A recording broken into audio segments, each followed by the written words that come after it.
They say you always remember the sound, not the words, but I remember both. He screamed, "You ruined my life." The words split the air like a door slamming against everything I'd ever built for him. That was 20 years ago. In the kitchen I'd painted myself, the one that still smelled faintly of lemon cleaner and old bread. He was 33, red in the face, drunk on anger and disappointment, his voice shaking with all the resentment he hadn't found the courage to name. I remember how the veins stood out on his neck, how his eyes, my eyes, refused to look at me as he threw the keys onto the table, the sound sharp, final, metallic. The ceiling light buzzed, and I thought absurdly about changing the bulb. The small things your mind does when the large things are crumbling. He stood there, chest heaving, saying it again and again. "You ruined my life. You took everything." I don't even remember what I said back. Maybe nothing. Maybe silence was all I had left that could still protect my dignity. When the door slammed, a picture of his father fell from the wall, the glass shattering across the floor. I didn't pick it up. Not that night. Not the next morning either. Some pieces are better left unmoved. Now I'm 81, and I live alone by the sea, above a bakery that smells of yeast and heat, and the soft hum of survival. I rent a single room that trembles slightly when the oven downstairs is opened. The walls are thin, and I can hear the baker singing to himself before dawn. I don't mind it. It's comforting, that low human sound in the dark, proof that someone else is still awake, still working, still moving through their life. My room has one window, and when the wind shifts from the west, I can smell salt and diesel from the fishing boats. I keep the curtains open because I like to see the gray light before sunrise. The sea has no mercy, but it has honesty, and that is more than I can say for most people I have known. The landlord calls me Miss Hale because that's the name on the lease, and I've never corrected him. I don't tell anyone my son's name, or that I once had a garden large enough for apple trees, or that I still have the deed to a house that no longer belongs to me, folded inside an envelope in the bottom drawer. Here, I am just an old woman who pays her rent on time and buys day-old bread because it's cheaper and because waste offends me. The people downstairs don't ask questions. I like that. They sell me coffee in the mornings, and sometimes, if the baker's wife is feeling kind, a leftover pastry with raspberries on top. I take it upstairs, eat it slowly, and tell myself that this is what peace must taste like. Slightly stale, but sweet enough to keep going. It has been 20 years since I last saw my son. 20 years since he shouted that sentence that still lives under my ribs like a stubborn shard. I don't dream of him often anymore, but when I do, he's always 12, running down the hill behind our first house with grass stains on his knees and sunlight in his hair, shouting for me to watch. And I do. In the dream, I always do. Then I wake up and find the sound of the sea where his laughter used to be. I don't know if I ruined his life. That's the truth. The one that no priest, no friend, no ghost of conscience can untangle for me. What I do know is that I sold the house after his father died because grief is expensive and loneliness even more so. I didn't sell it out of greed or indifference. I sold it because the walls began to whisper to me, because every corner reminded me of someone who no longer existed, because the silence between us had grown louder than the living could bear. He saw betrayal. I saw survival. There are no winners in such differences. Just two people standing on opposite shores, shouting across the same tide until neither can hear the other anymore. When he left that night, I waited for him to come back. Of course I did. Mothers always do. I made tea and sat by the window until the sky turned pale and the birds began to sound like questions. The next day, I told the neighbors he had gone to visit friends. The lie came easily, rolling off my tongue like I'd practiced it. Maybe I had, in some way. The following week, I found his jacket still hanging on the back of a chair, a small tear near the cuff that I had meant to mend. I folded it carefully, put it in a box, and carried it to the attic. It stayed there for 15 years. When I moved to the coast, I brought the box with me without knowing why. I still have it. Sometimes I open it and touch the fabric, soft with dust and forgiveness I never gave out loud. People think estrangement is loud, a fight, a door slam, a dramatic declaration, but it isn't. It's slow. It's what happens when birthdays go uncalled, when Christmas cards turn into obligations, when love becomes a ledger of old debts. The first year I kept waiting for a letter. The second year I told myself he was busy. By the 5th, I pretended I no longer cared. By the 10th, I stopped pretending. You can live without your child, but you live differently, like a tree that's lost a limb, still rooted, still standing, but permanently unbalanced. The neighbors in this town think I never had children. Sometimes they talk about their sons, their worries, their pride, and I smile and nod as if I understand from theory rather than experience. In a way, I do. Distance teaches you things that presence never can. I keep his last words like a relic, not because they were true, but because they were final. There is a strange holiness in endings you didn't choose. They give you permission to live beyond explanation. For years, I thought that maybe I would hear from him again, that age or illness or regret would bring him back to the edge of my life like driftwood washing ashore. But the years taught me that not every tide returns what it takes. Some things are claimed for good, and so I learned how to live in the quiet aftermath of being no one's mother. That is a kind of education, too. Now, on evenings when the sky turns bruised and heavy, I sit by the window with a cup of weak tea and listen to the bakery below shutting down. The sound of trays being stacked, the faint clatter of pans, the broom sweeping flour into a pile. It all feels like a lullaby for people who survived too many days. I think about Thomas, not as the angry man he became, but as the boy who once brought me seashells from a school trip, who told me he wanted to live near the ocean someday.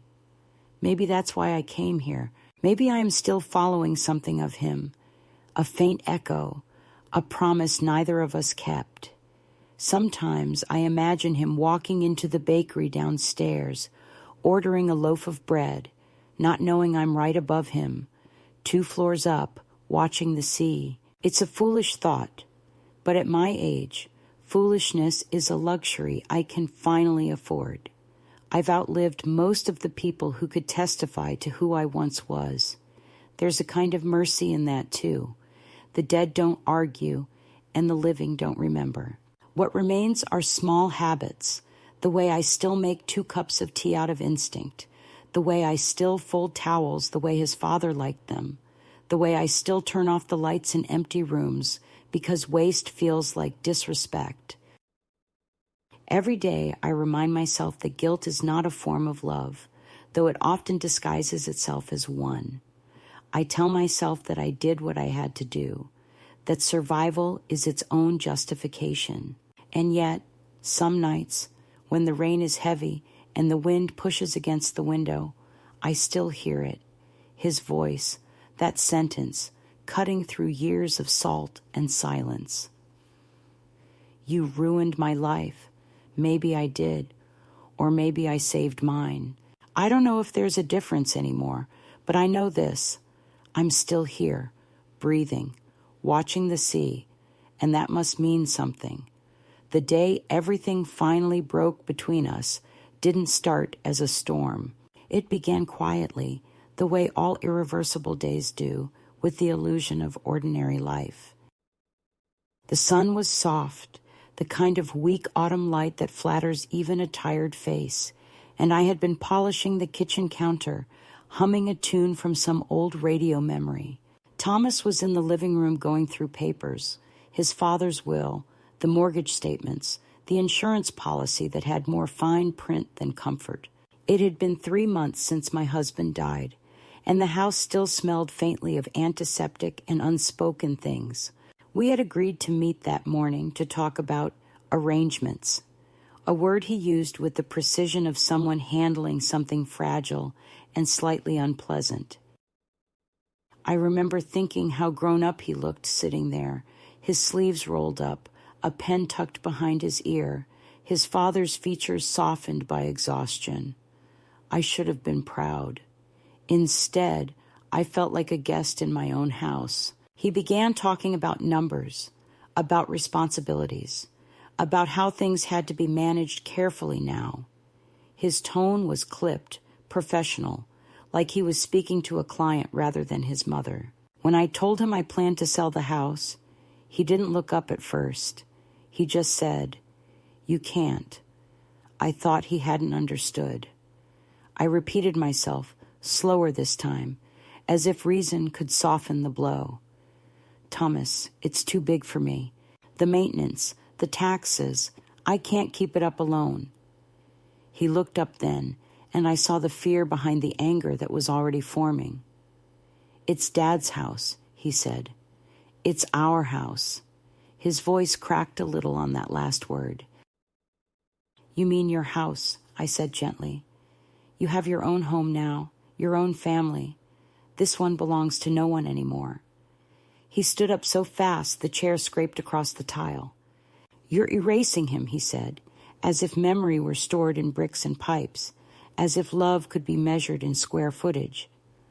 I tried to explain. I told him the bills were piling up, that the pension wouldn't stretch, that at night I could still hear his father's oxygen machine in the silence. I told him that keeping the house felt like sleeping in a museum, that I needed something smaller, simpler, somewhere I could breathe without ghosts sitting on my chest. But grief makes people deaf, and Thomas heard only accusation. He began pacing, muttering about betrayal, about how I'd always had a selfish streak, how I was thinking only of myself. I stood there clutching a dish towel, wondering when we had switched places, when my son had become a man, talking to his mother like a disobedient child. He said I was being dramatic, that I should have consulted him before making decisions. I told him it was my signature on the mortgage, my name on the title, my right to decide. He slammed his hand against the table, the sound sharp as a shot. "You think it's all about you," he said. "You've ruined everything." I wanted to tell him that everything was already ruined, that death had already done what he accused me of. But I didn't. I couldn't. After that, things moved quickly, like a series of small collapses. He called the lawyer, demanded to know what could be done, how to protect the family assets. The phrase made me flinch. It sounded like I was the enemy. When he realized there was nothing he could do, no clause, no legal trick, he turned his anger on me, words spilling out faster than sense could keep up. He accused me of trying to erase his father, of selling his childhood for convenience, of being ungrateful for all he'd sacrificed to keep me comfortable. It was absurd. He'd sacrificed nothing. I had raised him through sickness, through bills, through his father's layoffs, through the years when I worked double shifts just so he could go to university without debt. But in that moment, history was rewritten, and I was cast as the villain in a play I hadn't auditioned for. I remember the light shifting through the curtains, catching the dust in the air like small, suspended truths. I remember thinking, this is how it happens. Not through cruelty, but through misunderstanding so deep it becomes cruelty. He said something about how he'd never forgive me if I went through with it. I told him forgiveness was not a currency I could bargain with anymore. He called me heartless. I called him blind. And then came the sentence that would echo through every room of my life. "You ruined my life." He shouted it once, twice, like he was trying to make sure I heard it, not just with my ears, but with every nerve in my body. Then the door slammed, and the house seemed to exhale. The photo of his father fell, the glass shattering, a neat metaphor I didn't have the energy to appreciate. I didn't follow him. I sat at the kitchen table for a long time, listening to the clock tick as if it were counting down the seconds to some new version of existence. I thought he'd come back. He always had, even as a boy, after tantrums, after slammed doors, after teenage fury. But this time, he didn't. I spent that night walking through the rooms, touching the things I'd once dusted out of love. The framed school certificates, the dented baseball glove, the bookshelf with his father's medical books, still smelling faintly of old tobacco. I talked to the empty air, explaining myself as if the walls might understand. Around midnight, I sat in his old room, the one I'd kept exactly as it was after he moved out, and I realized it wasn't just him who was leaving. It was the last piece of my identity that depended on being needed. The next morning, I called the realtor. My voice didn't shake. Within a month, the house was listed, and by Christmas, it was gone. The final walkthrough felt like visiting a grave. The new owners were polite, a young couple expecting their first child. They complimented the hardwood floors and the sunlight in the kitchen. I nodded and wished them happiness, as if blessing the very thing that had cursed me. When I stepped outside for the last time, I didn't look back. I thought I was walking toward peace. Instead, I was walking into a silence that would last 2 decades. For a while, I tried to bridge it. I called, left messages that were never returned. I sent birthday cards, holiday letters, even one awkward apology that said too much and not enough. I told myself he'd come around once the anger cooled, that blood had a memory stronger than pride. But months turned into years, and his absence became a landscape I learned to navigate. People told me to reach out again. I smiled and said I might. But I stopped believing in reconciliation as something that could be summoned like a taxi. Love, once refused, becomes a ghost that doesn't answer when you call. In the 3rd year after the fight, I received a package in the mail with no return address. Inside was a framed photograph of his father, the same one that had shattered that night, now repaired. The cracks were visible beneath the glass, fine and white like scars. There was a note in Thomas's handwriting. He deserved better. I sat with it in my lap for an hour before wrapping it in newspaper and placing it in a drawer. It's still there, even now. I never replied, not out of spite, but because there was nothing left to say that wouldn't reopen something that was finally starting to scar over. That moment, that decision to sell the house, became the quiet detonator for everything that followed. It wasn't greed. It wasn't cruelty. It was simply an act of survival that someone else mistook for betrayal. Grief changes the geometry of love. What once connected becomes distance. What once comforted becomes proof of guilt. He saw my independence as abandonment. I saw his dependence as accusation. Between those two mirrors, everything shattered. And so I learned the hardest truth of all. Sometimes you don't lose people through tragedy or time, but through the simple act of choosing yourself. The day I signed the sale papers, I thought I was freeing us both. I didn't understand then that freedom can feel a lot like exile. The years that followed didn't collapse all at once. They simply thinned, like fabric worn too long, until one day you noticed the daylight coming through. At first, I moved through life as if Thomas might still appear any moment, a sun-shaped shadow on the doorstep, full of reluctant remorse and practical questions.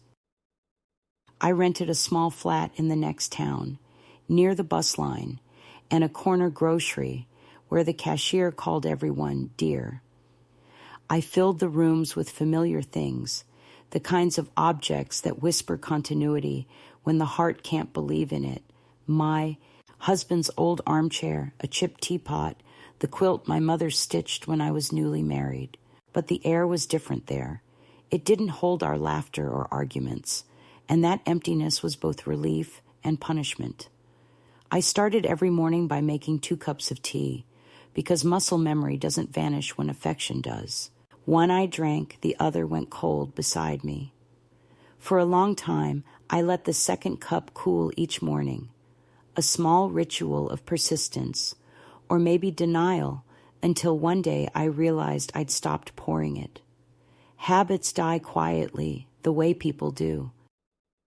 I kept busy because idleness is dangerous when regret has too much space to speak.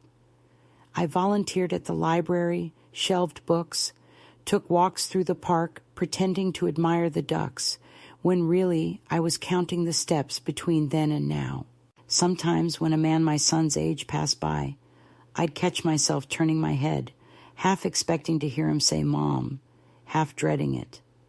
In those early years, grief and pride coexisted like 2 strangers forced to share a bed. Every few months I wrote him a letter. I told him about the weather, about the lilacs in bloom, about how the world continued its indifferent rhythm. I never mentioned the fight. I believed that if I could sound ordinary enough, perhaps he'd remember that once we had been ordinary too. I mailed the letters to the last address I knew, though I suspected they were returned or discarded. Eventually I stopped writing, but couldn't stop composing them in my head, silent letters to a man who existed more in memory than in fact. The neighbors came and went, each with their own brand of pity disguised as friendliness. "Any family around?" they'd ask, and I'd smile the way people do when a wound is touched accidentally. "Not nearby," I'd say, and they'd nod, relieved that I hadn't given them a story to hold. In truth, I became good at silence. It was easier than explaining a pain that didn't look tragic enough for sympathy. Estrangement doesn't make good conversation. It's too mundane, too human. People prefer deaths and divorces. They come with paperwork, ceremonies, something to point to. But a son who simply stops calling, who vanishes into the landscape of his own anger, that's an absence without ritual, a mourning without flowers. Money was tight, of course. I'd lived most of my life budgeting emotion and income with the same quiet discipline. I picked up small translation jobs, cleaned houses when the arthritis allowed, and took comfort in the structure of necessity. There was something medicinal about counting coins, about having problems you could measure. In the evenings, I cooked simple meals, ate by the window, and listened to the radio until the static became company. I would have told you I was content, and in a way I was. Contentment, I've learned, isn't happiness. It's the absence of expectation. Every now and then, someone from the old neighborhood would call, an old friend of my husband's, or one of Thomas's schoolmates. They'd ask after him, assuming we spoke. I'd say he was busy, that he'd moved out west for work. Lies age more gracefully than truth sometimes. The truth would have required me to admit that I didn't know where he lived, that I didn't even know if he was well, married, or alone. I imagined him in some city apartment with high ceilings and clean lines, the kind of place that looked like success but felt sterile. I pictured him with a wife who preferred silence, children who would never know the sound of my voice. In the beginning, those fantasies hurt. Later, they became my way of keeping him alive. You can survive almost anything if you learn how to turn pain into narrative. But even stories need pauses, and mine came one winter when the boiler broke, and I couldn't afford to fix it. I remember sitting in the cold kitchen, wrapped in 2 sweaters, writing in a notebook because I couldn't bear the sound of my own breathing. I wrote down everything I had never said, that I loved him even when he was cruel, that I understood his anger even when I couldn't forgive it, that I sold the house not to erase him, but to save myself from becoming a monument to someone else's memory. The words looked strange on paper, too naked, too late. When the landlord finally replaced the boiler, I tore the pages out and burned them in the sink. The smoke curled against the frost on the window, a kind of confession no one would ever witness. Time, as they say, rearranges grief into something you can fold and carry. I began to travel a little, nothing grand, day trips to the coast, to small museums, to markets where no one knew my name. I liked the anonymity. It made me feel unpunished. Once, on a train to Brighton, I saw a man reading the same novel Thomas had once borrowed from me and never returned. I almost leaned over to ask his opinion, then stopped, realizing how absurd that would seem. You learn restraint in solitude. You learn to swallow every impulse to reach out because the world is not obligated to answer. The first decade passed like that, soft and slow. Then the letters began, anonymous at first, then clearly from him. I recognized his handwriting immediately, the same precise script he used on school projects. They were short, almost businesslike. Hope you're well, doing fine, busy with work. There were no apologies, no warmth, just a polite distance that felt worse than silence. I wrote back once, a small note thanking him for writing, saying I was proud of him. He didn't reply. I realized that his letters were not bridges, but fences, ways to reassure himself that he had done the decent thing without allowing me to step through. Still, I kept them all, tied with ribbon, a fragile archive of civility. As the years slipped further, people started calling me resilient. I suppose that's what they call women who refuse to collapse publicly. I became the quiet lady who tended her plants, who lent books, who smiled at everyone and revealed nothing. Inside, though, I felt like a house with all the furniture moved out, a shell that still held the shape of former life. Sometimes, when I washed dishes, I'd talk to his father's photograph, asking questions I knew had no answers. I wondered if he'd blame me, if he'd say I should have waited longer, tried harder, swallowed more pride. But then I remembered the way he'd once told me, near the end, don't spend your life apologizing for surviving. I clung to that sentence like a passport whenever doubt knocked. The quiet deepened in strange ways. I began forgetting small things, the sound of Thomas's laugh, the exact shade of his eyes. I tried to recall the rhythm of his voice, the way he said Mom when he was tired, but the memory frayed around the edges. The human mind protects itself from excess pain by dulling the details, the way the sea smooths stones. What remained was a general ache, a background hum that never really went away. I thought that meant I was healing, but healing, I discovered, is not the same as forgiving. Forgiveness implies a transaction. Healing simply acknowledges that the wound has become part of your design. In those years, loneliness became both punishment and companion. I learned to talk to strangers in the market just to hear my own voice. I learned to fix things around the house because waiting for help made me feel smaller. Once, a neighbor's little boy helped me carry groceries up the stairs and asked if I had any children. I said, yes, one. He asked where he was. Far away, I said. The boy nodded solemnly and said, maybe he'll find his way back. I smiled, not because I believed it, but because children deserve hope, even if adults have long since spent theirs. The first escalation, if that's what you'd call it, was not an event, but a slow recognition that absence had become the structure of my life. I no longer measured days by what I did, but by what I didn't expect. The space he left behind had hardened like scar tissue, functional but numb.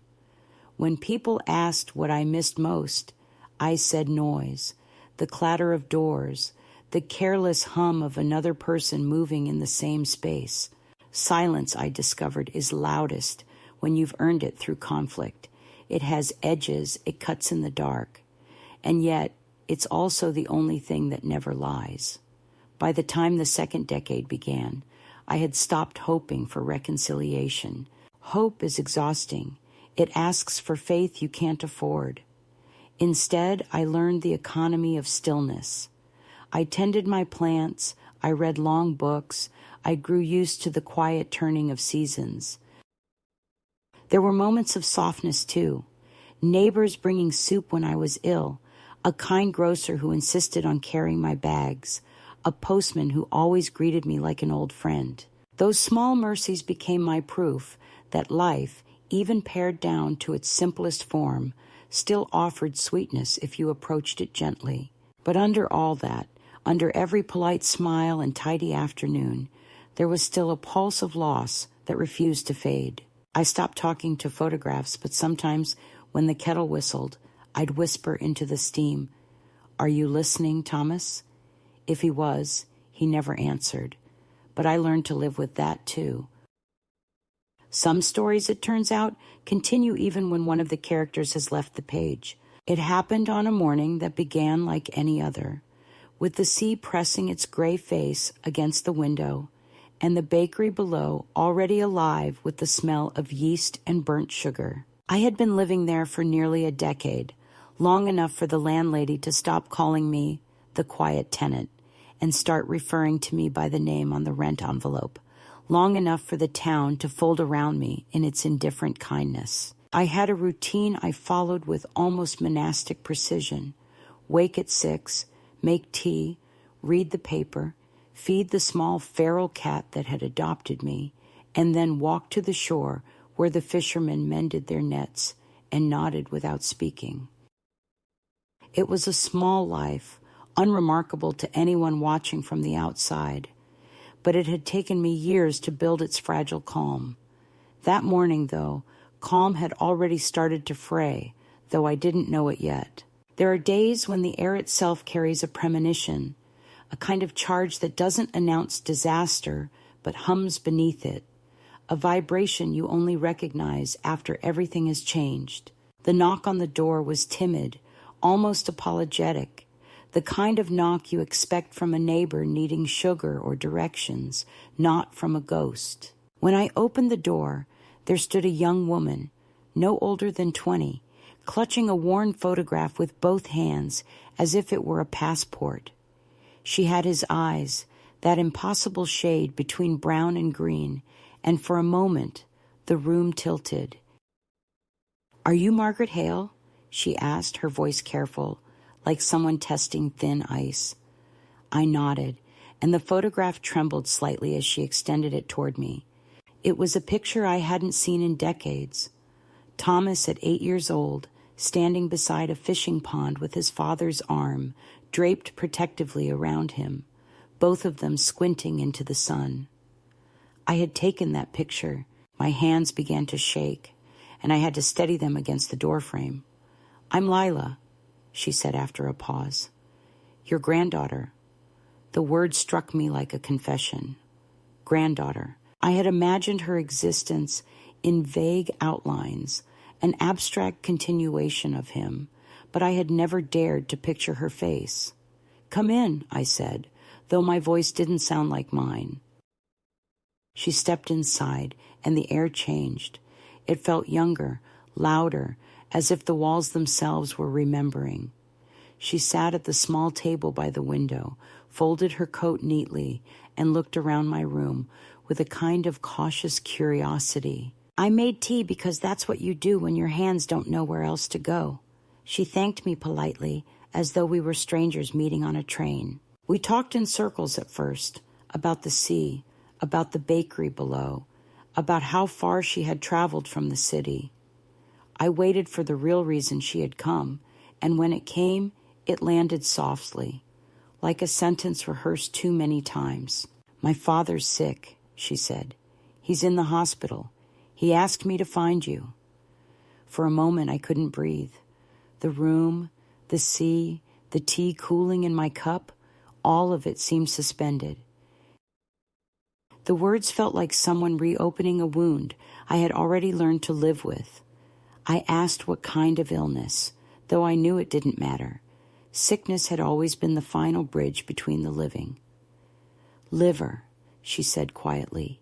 "It's not good. They don't think he has long." I nodded, not because I accepted it, but because acknowledgement was the only tool left to me. "He wants to see you," she continued. "He said it's important." I wanted to laugh, but it came out as a sound closer to a sigh. Important. After 2 decades of silence, now it was important.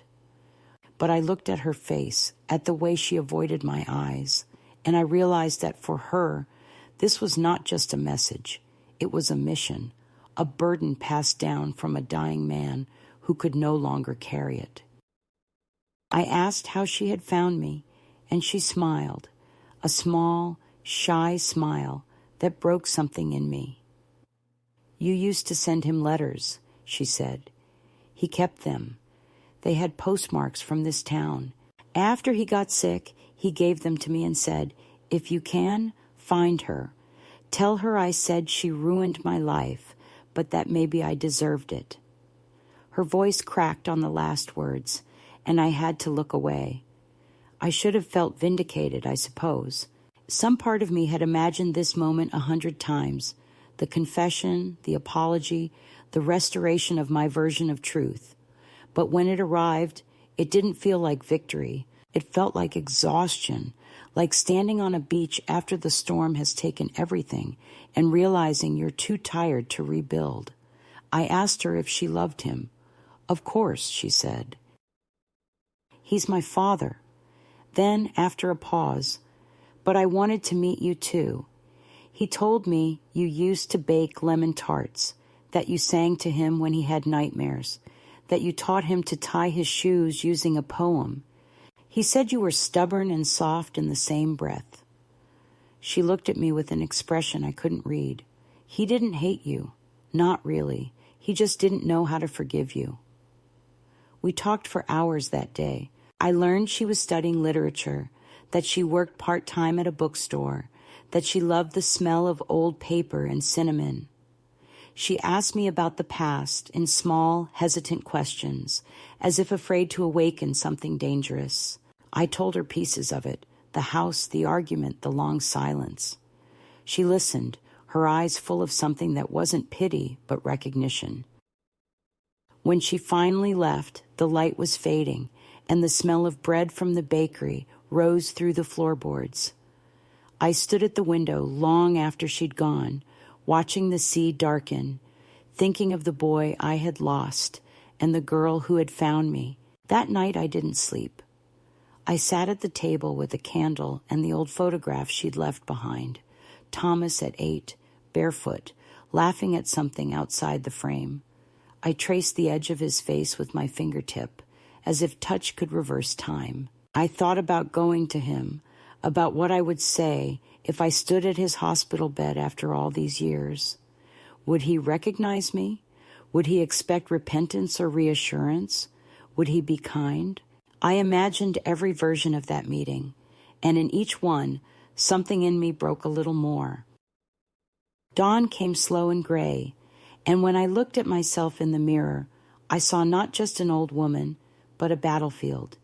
Every choice, every silence, every moment of pride carved into lines across my face. The next day, I went about my routine mechanically. I swept the floor, fed the cat, made tea I didn't drink. The sea outside was restless, the waves hitting the rocks with a rhythm that sounded like accusation. I tried to picture Thomas lying in a hospital bed somewhere, surrounded by machines and apologies too late to speak. The image made my stomach twist, not from guilt, but from something deeper, a fear that seeing him again would undo the fragile peace I had built. People talk about closure as if it were a door you can simply shut, but they forget that sometimes the handle turns from the other side. I wasn't ready to let him back in. 2 days later, Lila returned. She brought a small basket of pastries from the bakery and a folded note. "From him," she said. The handwriting was weak but familiar, slanted as if the words themselves were struggling to stand. "I don't expect forgiveness. I just want to see your face once more before I go." I read it twice, then folded it carefully and placed it in the drawer with my rent receipts. Lila watched me, waiting for something, maybe tears, maybe resolution. Instead, I asked her how the trains were running. She blinked, confused. "You're not coming?" I shook my head. "Not yet," I said. It wasn't a refusal, not entirely. It was a postponement of pain, the only kind of control I still possessed. That night, the wind howled against the windows, and I thought about the word mother, how it had once meant beginning, origin, shelter. Now it felt more like a title I'd been stripped of, but still carried in secret, like contraband. I wondered if he was awake, if he was thinking of me, or if the years had dissolved his anger into something softer, something like resignation. For the first time in years, I prayed, not to God, but to the part of myself that still believed in second chances. I asked for clarity, for the ability to tell the difference between courage and cruelty. When I woke, the cat was curled beside me, the light soft and forgiving. I decided to walk to the station, not to buy a ticket, but to see how it felt to stand on the threshold of possibility. The trains came and went, their noise echoing in the high glass dome. I watched strangers embrace, reunite, depart. The world seemed full of endings and beginnings I wasn't part of. I could have boarded one of those trains, could have arrived at his bedside before nightfall.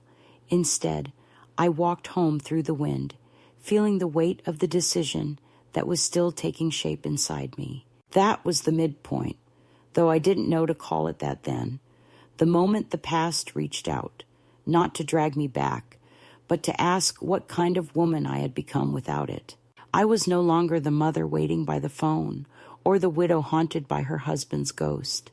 I was someone else entirely, someone who had learned that sometimes love survives only when you stop trying to prove it.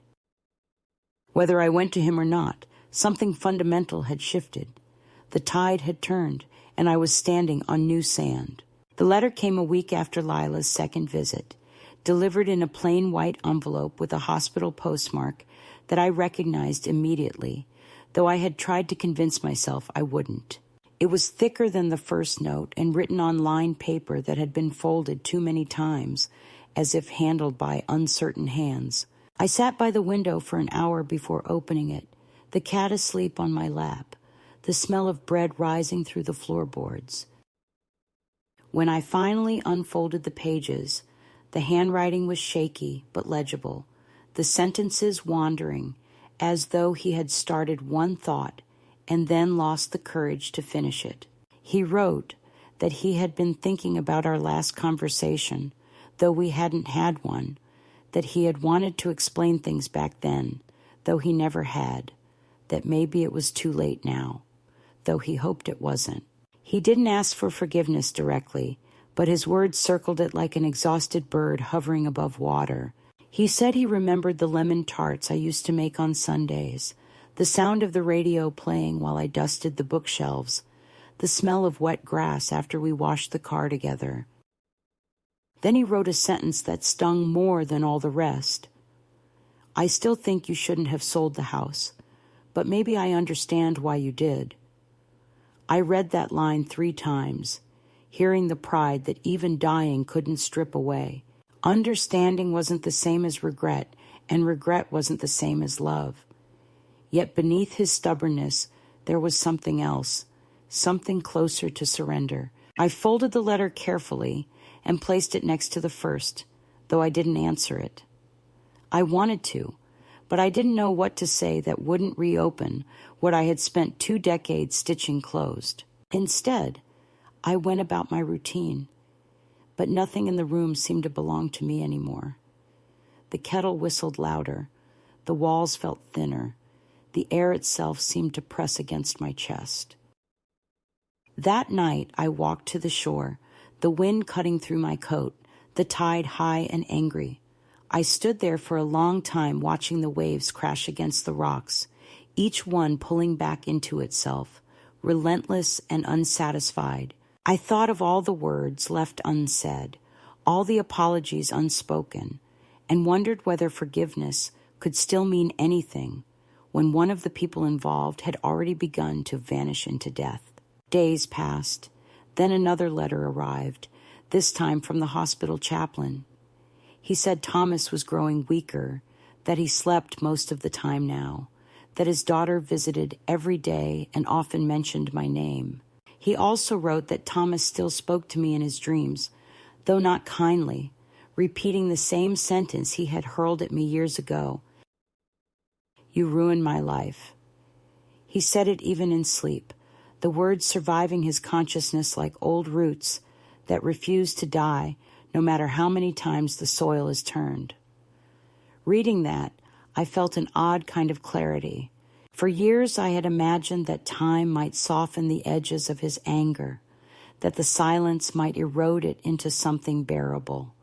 But anger, I realized, is its own kind of faith. Some people need it to survive. They cling to it because without it they'd have to face their own complicity. That night I sat at the table and wrote a letter to Lila instead of him. I told her I had received the chaplain's note, that I was thinking of her, that she shouldn't carry her father's pain like an inheritance. I didn't mention going to the hospital. I simply ended with, "Love him if you can, but don't let his unfinished story decide the shape of yours."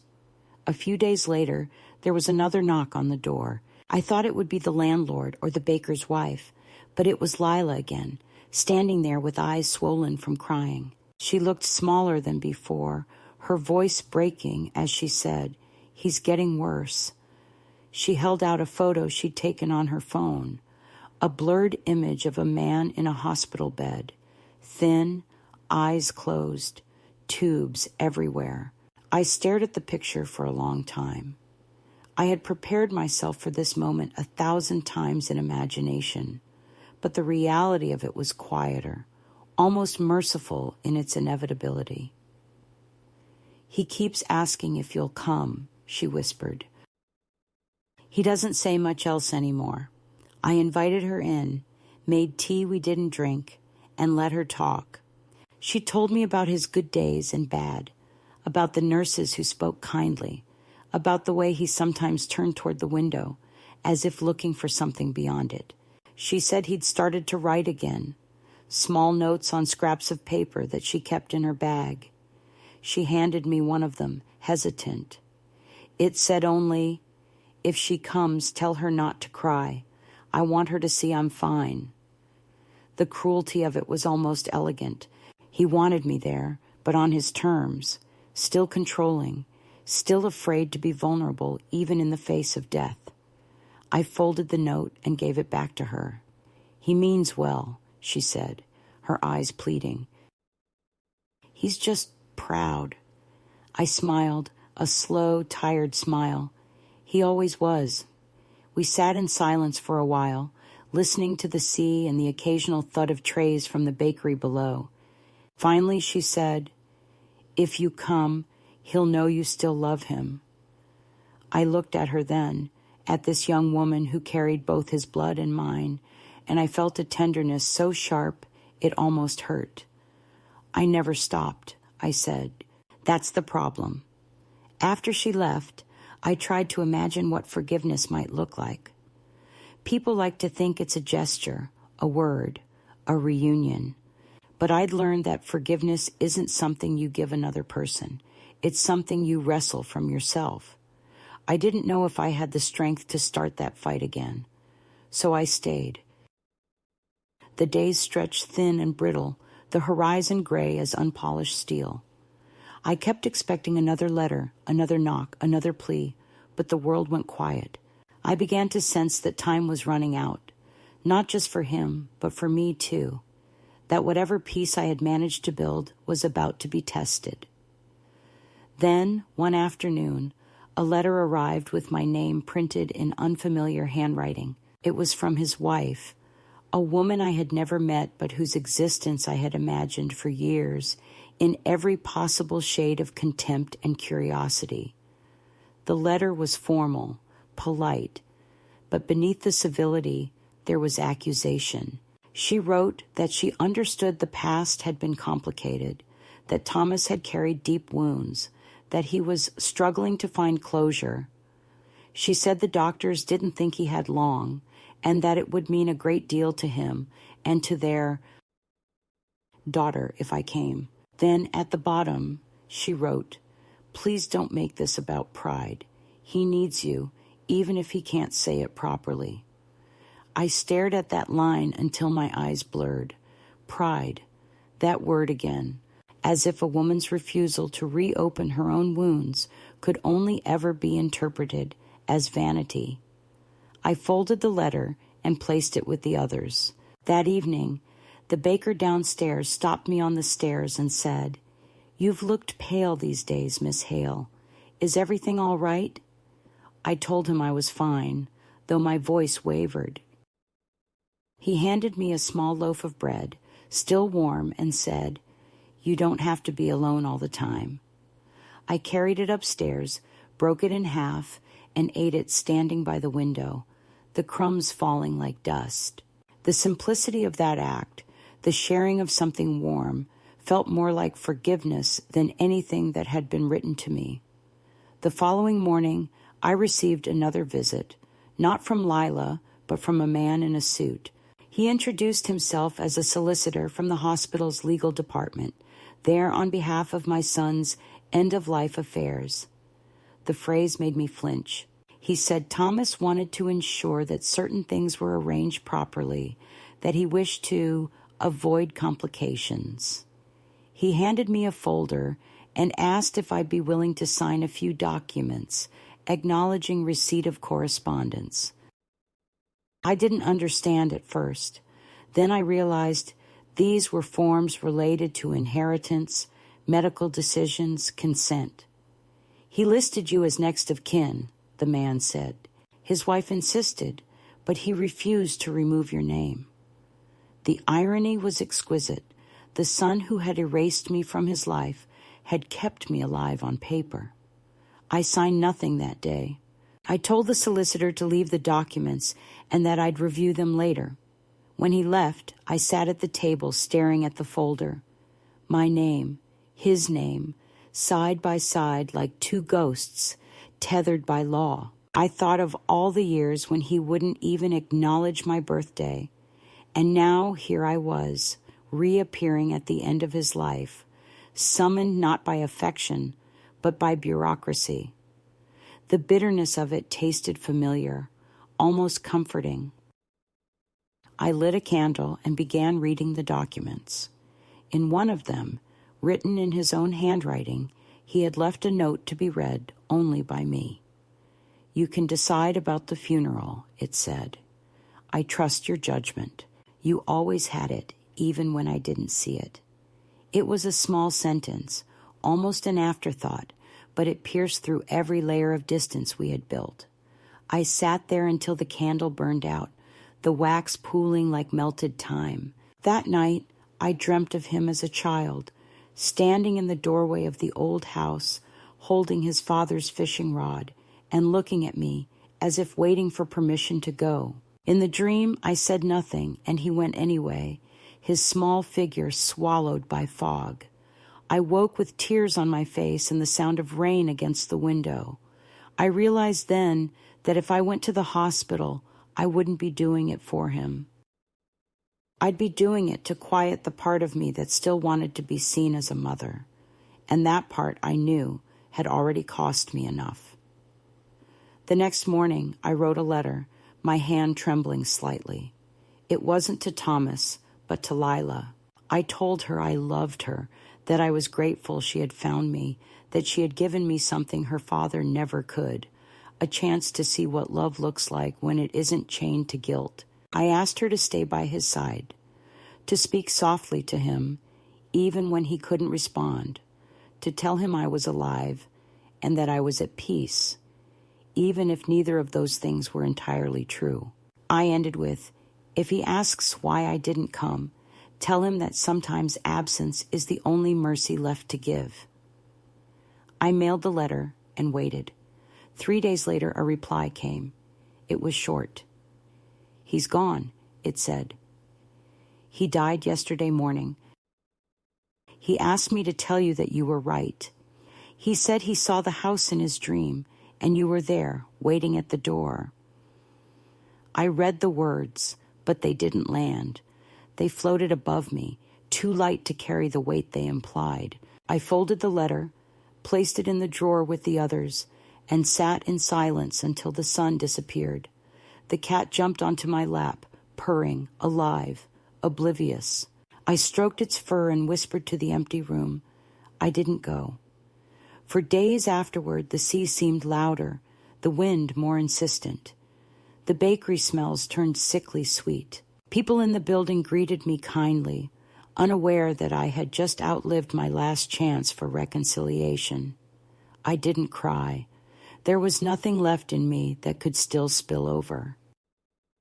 What I felt was something quieter, more permanent, a stillness that came not from peace, but from recognition.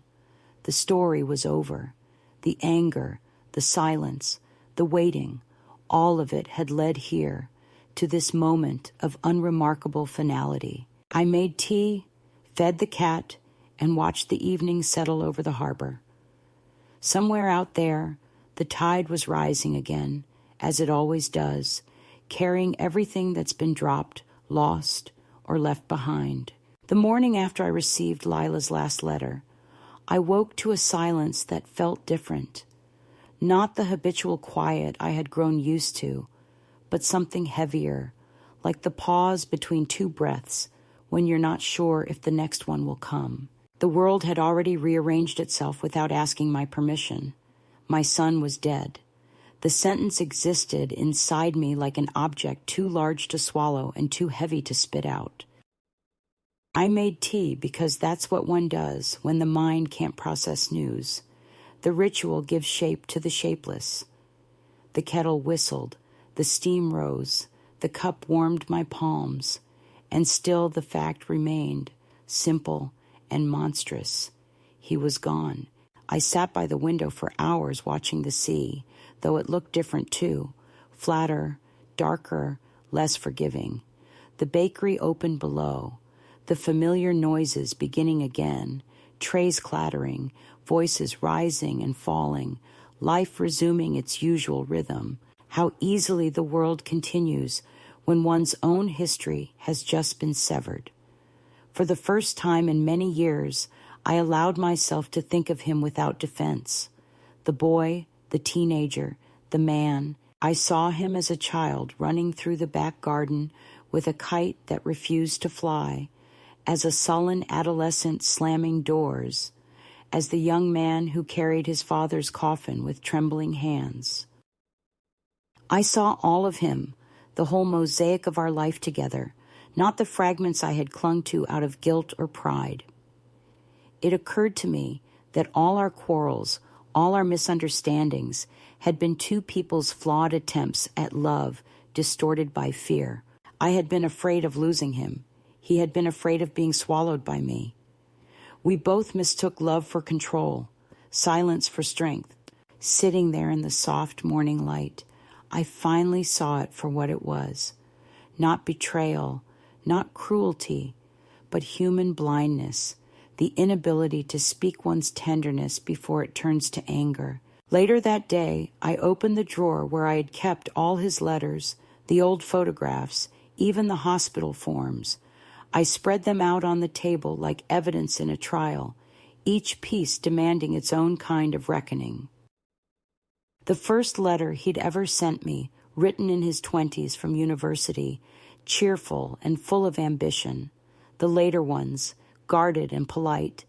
And finally, the last trembling note written from his hospital bed. Each piece of paper carried the same unspoken question. Was it worth it? All those years of silence, all that stubbornness?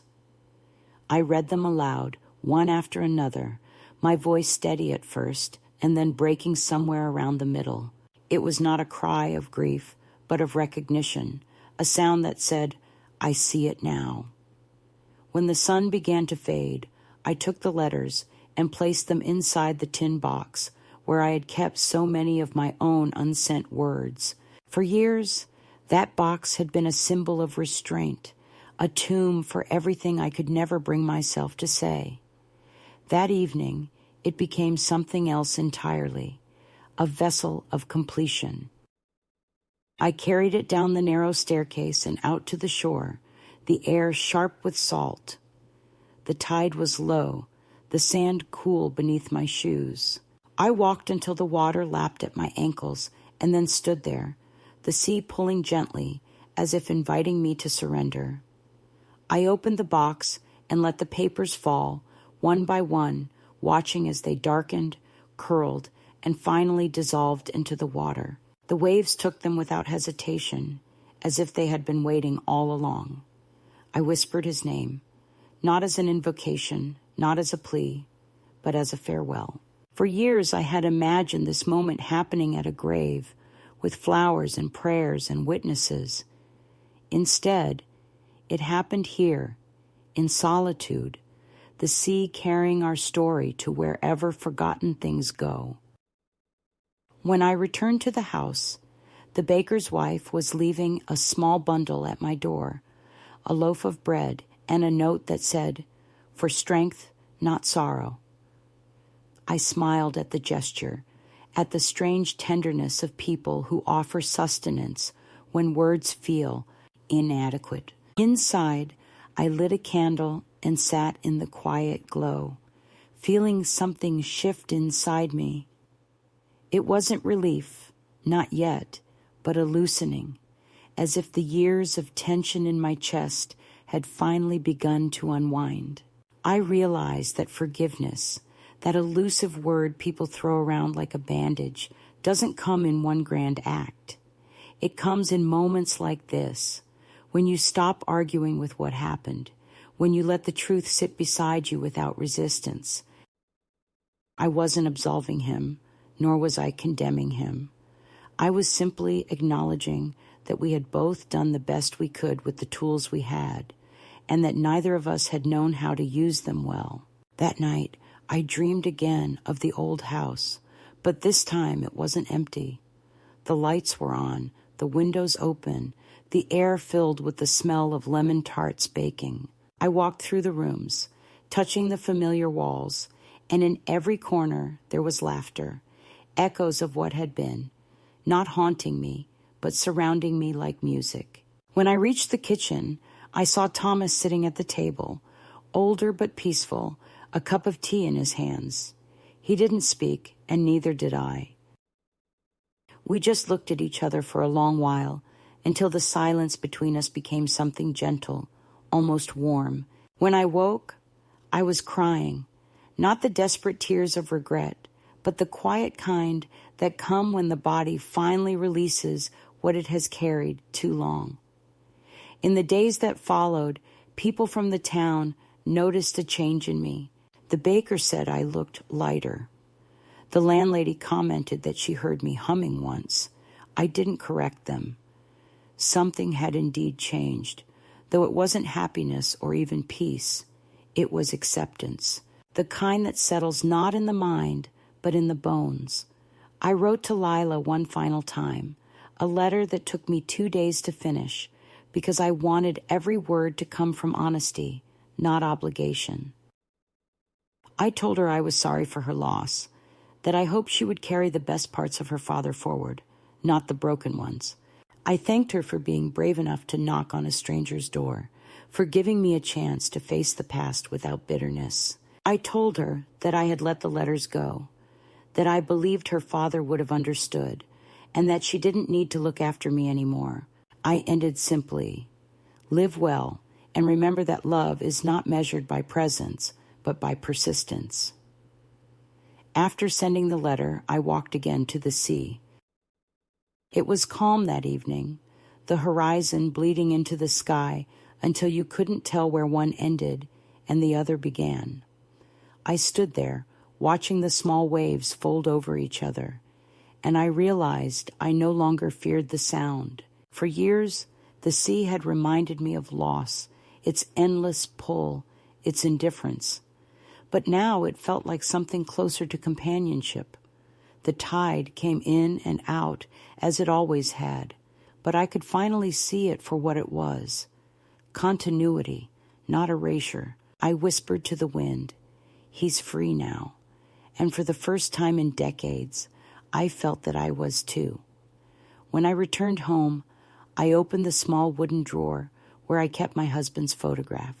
I looked at his face, the kind eyes, the half smile, and spoke aloud as if he were still sitting across from me.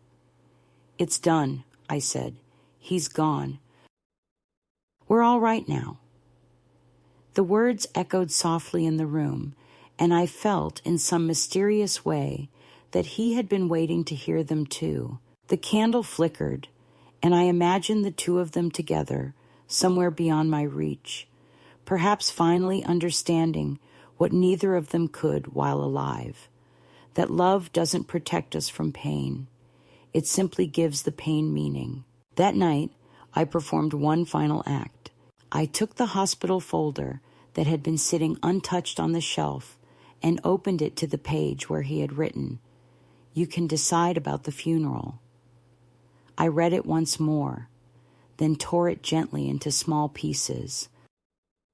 There would be no funeral for me to attend, no performance of grief to satisfy anyone's expectations. He had been mourned long before his body failed, and I had no wish to resurrect that agony for the sake of appearances. I gathered the torn pieces into a bowl, set them alight, and watched as the flames consumed the paper, the ashes curling into delicate gray patterns before vanishing. The smoke rose toward the ceiling, disappearing into the same air that had once carried his laughter. I whispered, "Goodbye, my boy," and felt, finally, that I meant it. In the darkness that followed, I didn't feel empty. I felt wide, as if my heart had made room for something larger than regret. The sea's murmur drifted through the open window. The cat stirred on the chair. The world continued its quiet work of living. I understood then that the climax of my story was not his death, but this still moment where I had chosen to let everything fall away without fear. For so many years, I had believed that my strength lay in endurance, in holding on, in keeping the door open just in case. Now I saw that real strength was in release. I had not gone to his bedside, and yet in some deeper, truer way, I had been with him at the end. The line between presence and absence had blurred, and what remained was something like peace. I went to bed early that night, leaving the window open so I could hear the sea. The air smelled of salt and smoke, of endings and beginnings intertwined. Before I closed my eyes, I whispered one final sentence into the dark. I did not go, but I have arrived. And with that, the house, the sea, and the night itself seemed to exhale. In the weeks that followed, time changed its texture. The days did not blur as they often do after grief. Instead, they unfolded slowly, one into another, like the careful turning of fragile pages. I found myself moving through the small rituals of my life with new precision, as if each gesture carried meaning I hadn't noticed before. I swept the floor, watered the plants, folded the linens, and every act felt deliberate, ceremonial almost, as though I were rehearsing how to live in this new quiet that no longer hurt. Grief, I learned, is not something you recover from, but something you learn to inhabit, like a house built on uneven ground. It creaks in certain corners. The light falls differently through its windows. Yet it is still a home. I had been angry at the silence for so long, and now that it had turned gentle, I was almost afraid to disturb it. The sea became my companion in those months. Every morning I walked to the shore, sometimes before dawn, when the world was still a shadow, and watched the horizon struggle with its own birth. I would sit on the same weathered bench, a little apart from the fishermen, who nodded at me respectfully, and let the sound of the waves fill the spaces where conversation once lived. The sea no longer accused, it simply existed, indifferent and eternal, and that indifference felt merciful. I began to notice things I hadn't before. The way the gulls floated low before a storm, the faint green light under the water when the sun rose, the hush that came between the crash of waves. It was as though the world had been whispering all along, and only now did I have the stillness to listen. Sometimes I would see Lila walking along the pier on her visits to the town. She always spotted me from a distance and came over, smiling softly, her presence a reminder of everything that had survived. She brought me small gifts from her life, books she thought I'd like, photos from her travels, once even a seashell shaped like a curled hand. We spoke often of ordinary things, her studies, her friends, the shop where she worked. She rarely mentioned her father, and neither did I. Yet he was always there between us, a quiet witness whose name no longer needed to be spoken. Once she told me she kept one of his old shirts folded in a drawer, and that sometimes she wore it on days she missed him. I told her that sounded right, that love, when it can no longer live in presence, must live in fabric, in habits, in the unseen gestures that keep the dead close without imprisoning them. As winter turned to spring, I began writing again. Not letters this time, but small notes to myself, reflections, fragments of memory, thoughts that came and went like the tide. I wrote about the scent of rain on the pavement, the taste of salt on my lips, the way light fell through the curtains in late afternoon. I wasn't trying to make sense of the past anymore. I was simply documenting proof that I was still here, that life continued to arrive in small, generous increments. Sometimes I reread those pages and felt as though I were meeting myself for the first time. An older woman, yes, but also someone newly born, someone unburdened by apology. The town grew familiar in ways that comforted me. The baker downstairs began leaving a loaf at my door every Sunday, the kind gesture evolving into an unspoken ritual. I started helping his wife with the morning deliveries, carrying baskets of bread to the market in exchange for a few coins and the company of early light. It was work that reminded me of who I used to be, capable, necessary, alive in the rhythm of things. The other vendors called me Mrs. M and asked for advice about herbs, baking, weather. No one asked about family, and I never volunteered it. I had become part of the living again, quietly, almost accidentally, without having to explain my history. There were moments when guilt still flickered through me, like a shadow crossing the floor, but I no longer feared it. It came softer now, like an echo rather than a wound. I realized that guilt, when held too long, turns into a form of worship, the endless kneeling before what can't be undone. I didn't want to worship my mistakes anymore. I wanted to honor them and move past them, to let them become the soil from which a gentler life could grow. Some evenings, when I watched the sun dissolve into the horizon, I spoke aloud, not to anyone in particular, but to the air, saying, "We did the best we could." And for the first time, I believed it. One afternoon in early summer, a letter arrived, not from anyone I knew, but from the hospital chaplain who had written before. He said he had met Lila recently, that she was doing well, and that she had spoken of me with great affection. He thanked me, oddly enough, for teaching her what forgiveness looks like in motion. I smiled at the phrase, forgiveness in motion. I liked the idea that it was not a static state, but a journey, something you walk through, not something you reach and sit upon. I placed the letter in the drawer, not with the others, but in a separate space, among receipts and notes, because this one belonged to the living, not the dead. As months slipped into another year, I found that solitude no longer frightened me. It had become a kind of freedom, an expanse of time that belonged entirely to me. I painted the kitchen walls a pale yellow, a color I had always loved but never chosen before because Thomas had once said it was too bright. I planted herbs on the windowsill, and their scent filled the room each morning. I even allowed myself laughter, quiet, surprised bursts of it when something small went right, when the cat chased a string of light across the floor, when I spilled flour and saw a handprint emerge in the mess like a ghost waving from another world. Life was not dramatic anymore, but it was honest. Sometimes women in the market, younger ones with tired eyes and restless hands, would linger by my stall and talk about their children, the arguments, the distance, the exhaustion.